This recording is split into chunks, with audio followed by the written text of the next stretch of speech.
Hello everyone, welcome to learning science. आज का topic है the energy of a diatomic molecule. आज हम जो है energy of a diatomic molecule के बारे में पढ़ेंगे, जो कि वाइब्रेशनल स्पेक्ट्रोस्कोपी के अंदर आता है। When two atoms combine to form a stable covalent molecule, for example HCl, they may be said to do because of some internal electronic rearrangement. जब दो एटम्स कंबाइन होता है एक स्टेबल कोवेलिएंट मॉलिक्यूल देने के लिए, जैसे कि HCl, तो वो इसलिए होता है क्योंकि उनके बीच में जो है कोई इंटरनल इलेक्ट्रॉनिक रीअरेंजमेंट होता है, उसके वजह से वो दोनों कंबाइन होता है। There is a repulsion between the positively charged nuclei of both atoms and between their negative electron clouds. On the other hand, there is an attraction between the nucleus of one atom and the electrons of the other and vice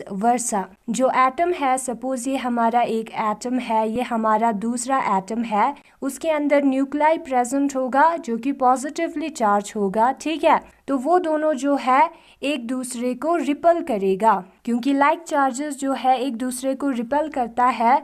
तो जो न्यूक्लाइस है दोनों atom का, nuclei है दोनों atom का, वो एक दूसरे को रिपेल करेगा। नाउ एटम के अंदर जो है इलेक्ट्रॉन्स भी होता है, तो जो इलेक्ट्रॉन्स है, इस एटम का जो इलेक्ट्रॉन और ये एटम का जो इलेक्ट्रॉन क्लाउड है वो भी नेगेटिवली चार्ज है, इसलिए एक दूसरे को रिपेल करेगा। लेकिन इस एटम का जो न्यूक्लियस है और इस एटम का जो इलेक्ट्रॉन है वो एक दूसरे को अट्रैक्ट करेगा, क्योंकि वो ऑपोजिटली चार्ज है। न्यूक्लियस पे पॉजिटिव चार्ज है, इलेक्ट्रॉन पे नेगेटिव है, तो ये दोनों जो है वो एक दूसरे को अट्रैक्ट करेगा। और इस एटम में भी जो है न्यूक्लियस होगा, इधर जो है इलेक्ट्रॉन होगा, वो दोनों जो है एक दूसरे को अट्रैक्ट करेगा।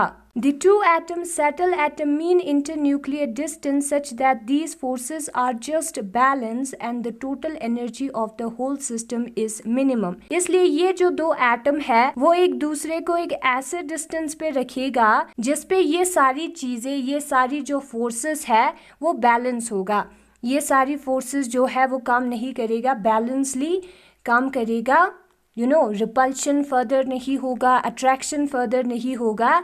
एक ऐसे डिस्टेंस पे जो है ये दोनों एटम रहेगा और इस डिस्टेंस पे जो है उसकी एनर्जी पूरे सिस्टम की सबसे कम होगी। एनर्जी कम होगी मतलब कि जो स्टेबिलिटी है वो सबसे ज़्यादा होगी। Squeezing the atoms more closely together will cause repulsive force to rise rapidly, while pulling them apart is resisted by the attractive force. Now, अगर हम इन एटम को स्क्वीज करेंगे तो रिपल्सिव फोर्स, रिपल्शन होगा, ये दोनों एक दूसरे को धक्का देके दूर चला जाएगा, ठीक है। एंड अगर हम इन दोनों को दूर करेंगे तो अट्रैक्टिव फोर्स आएगा, इन दोनों को जो है, जो अट्रैक्टिव फोर्स है वो पास खींचेगा, ठीक है। ये जो अट्रैक्टिव फोर्स और जो रिपल्सिव फोर्स है वो इसी डिस्टेंस पे एटम को रहने देगा। Any attempt to distort the bond length requires an input of energy, and we may plot energy against internuclear distance as in figure first, where we have anchored the chlorine atom on one axis and imagine pushing and pulling of the hydrogen atom closer to or further from the chlorine. A bigger push or pull results in raising the energy more. तो ये जो दो atoms है उसको पास लाने के लिए या दूर करने के लिए हमें एनर्जी देना पड़ेगा। और जो ग्राफ दिया है एनर्जी और इंटरन्यूक्लियर डिस्टेंस का वो फिगर फर्स्ट में दिया है। This is our figure first, ये हमारा फिगर फर्स्ट है। यहाँ पे इंटरन्यूक्लियर डिस्टेंस है ReQ और यहाँ पे एनर्जी है, ठीक है। यहाँ पे क्लोरीन जो है उसको हमने वैसे ही रखा है और ये जो हाइड्रोजन है उसको हमें इससे दूर लेके जाना है या इसके पास लाना है, ठीक है। वही कहा है कि अगर हम इस हाइड्रोजन को क्लोरीन से बहुत दूर लेके जाएंगे या बहुत पास आएंगे तो जो एनर्जी है वो भी ज़्यादा लगेगा, और अगर हम कम लेके जाएंगे दूर या पास, कम कंप्रेस करेंगे या एक्सटेंड करेंगे तो एनर्जी भी जो है वो कम लगेगा। तो यहाँ पे हमने जो क्लोरीन एटम है उसको फिक्स रखा है और जो हाइड्रोजन एटम है उसको पास या दूर हम जो है लेके जा रहे हैं, ठीक है।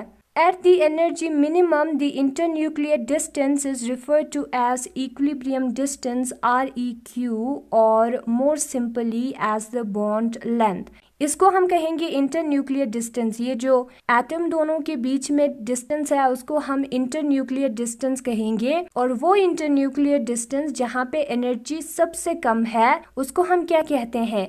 इक्विलिब्रियम डिस्टेंस कहते हैं, जिसको हम REQ, EQ का मतलब है इक्विलिब्रियम, उससे रिप्रेजेंट करते हैं, या उसको हम कहते हैं बॉन्ड लेंथ। तो बॉन्ड लेंथ पे जो एनर्जी है दोनों एटम्स के बीच में वो सबसे कम होगा, जो एनर्जी है वो सबसे कम होगा बॉन्ड लेंथ पे या इक्विलिब्रियम डिस्टेंस पे।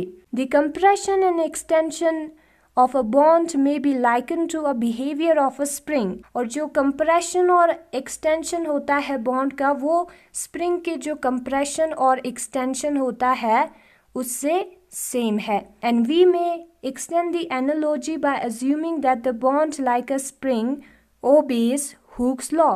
और हम ये भी मानेंगे कि ये जो बॉन्ड है वो एक स्प्रिंग की तरह हुक्स लॉ को ओबे करता है। हुक्स लॉ में क्या होता है, जो रिस्टोरिंग फोर्स है वो डायरेक्टली प्रोपोर्शनल होता है नेगेटिव ऑफ डिस्टेंस से, ठीक है।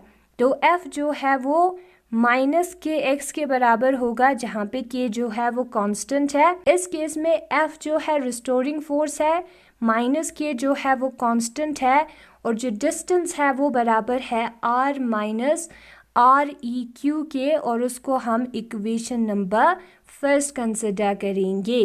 तो ये है इस केस में हमारा हुक्स लॉ जो कि ओबे करता है। ये जो बॉन्ड है जिसको हमने स्प्रिंग की तरह कंसिडर किया है वो इस लॉ को ओबे करता है, which is Hooke's law.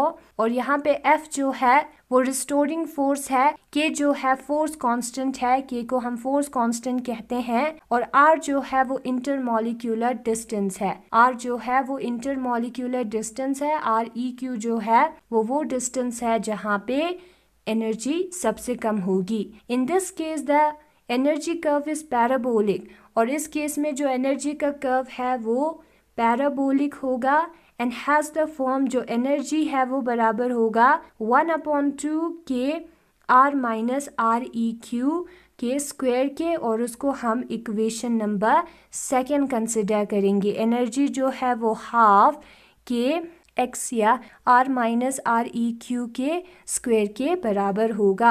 This model of vibrating diatomic molecule, the so-called simple harmonic oscillator model, which only an approximation, forms an excellent starting point for the discussion of vibrational spectra। और ये जो model है जिसमें जो डायएटमिक molecule है उसके vibration के बारे में हमने पढ़ा है, और ये जो डायएटमिक मॉलिक्यूल है वो एक सिंपल हार्मोनिक ऑसिलेटर की तरह काम करता है। ये जो डायएटमिक मॉलिक्यूल का वाइब्रेशन है वो हमें वाइब्रेशनल स्पेक्ट्रा के बारे में पता करने में हेल्प करेगा, काम आएगा। तो यहाँ पे हमने ये पढ़ा कि जो दो एटम्स है वो जो है एक डिस्टेंस पे प्रेजेंट होता है जिसको हम कहते हैं REQ, जहाँ पे एनर्जी सबसे कम होता है, ठीक है। और ये जो एटम है वो एक स्प्रिंग की तरह बिहेव करता है, और एक स्प्रिंग जो है वो हुक्स लॉ को ओबे करता है। उसी तरीके से ये जो एटम डायएटमिक मॉलिक्यूल का वाइब्रेशन है वो भी एक स्प्रिंग की तरह काम करता है, और उसका रिस्टोरिंग फोर्स जो है वो इसके बराबर होता है, और एनर्जी जो है वो इसके बराबर होता है। और ये जो कर्व है वो पैराबोला के फॉर्म में होता है, जो कर्व है उसकी एनर्जी का वो पैराबोला के फॉर्म में होता है। ये हमारा जो कंसिडरेशन है कि एक डायएटमिक मॉलिक्यूल एक सिंपल हार्मोनिक ऑसिलेटर की तरह काम करता है, वो हमें वाइब्रेशनल स्पेक्ट्रा निकालने में हेल्प करेगा। एंड अगर आपको ये वीडियो पसंद आया तो इस वीडियो को लाइक करें, लर्निंग साइंस को सब्सक्राइब करें। Thanks for watching.